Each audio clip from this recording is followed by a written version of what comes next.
Allez, Madame Revaud-Dallon, c'est à vous pour 4 minutes de ping-pong avec Madame la Commissaire. Merci beaucoup Madame la Commissaire de venir devant nous et je pense qu'on va régulièrement s'en parler, c'est une bonne chose. Je vais poursuivre sur les questions qu'a posées Monsieur Van de Camp sur la question du contrôle, parce que comment concrètement vous allez garantir la suppression du nombre limite d'opérations de cabotage sans qu'il y ait une augmentation des fraudes et de la concurrence déloyale, alors même que les moyens par les autorités nationales ne permettent pas ce contrôle aujourd'hui. Donc concrètement, quelle piste avez-vous pour faire en sorte que, en supprimant le nombre limite d'opérations de cabotage, il n'y ait pas d'augmentation des fraudes?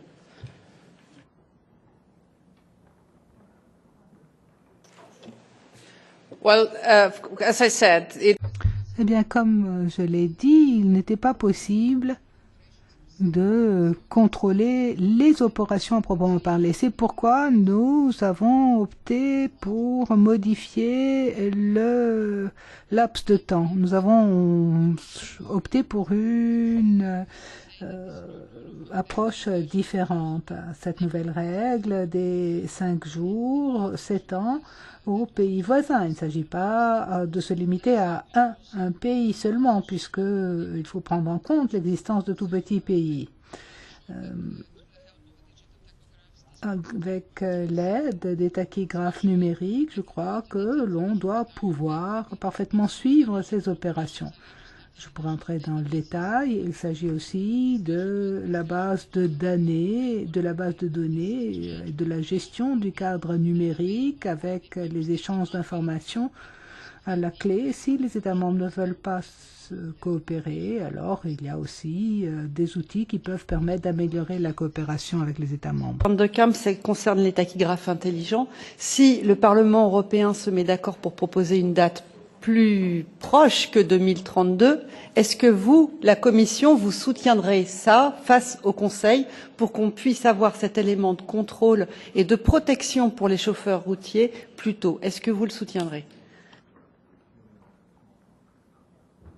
as I said, I will more than... Comme je l'ai dit, je serais ravie de trouver une solution améliorée. Nous avons pris des mesures par ailleurs, nous avons lancé l'analyse de l'impact sur les coûts des tachygraphes. Si l'on étendait le pool des utilisateurs, cette analyse devrait, avant la fin de l'année, nous fournir des éléments supplémentaires pour que nous puissions donc agir et aller dans le sens des tachygraphes à utiliser par un grand nombre d'utilisateurs. Et les véhicules de moins de 3,5 tonnes. Alors, ils sont pris en compte sur un certain nombre de propositions législatives, mais pas sur les règles relatives au temps de repos. Pourquoi?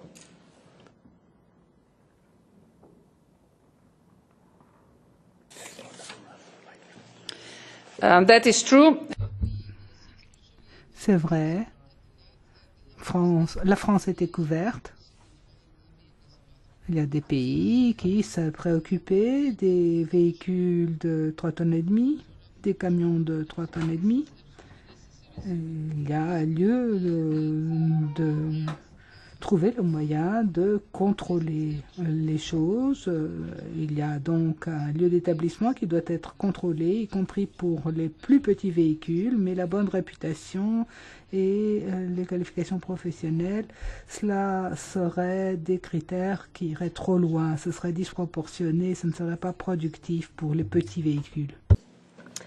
Merci beaucoup. Je laisse la parole à Monsieur Zille.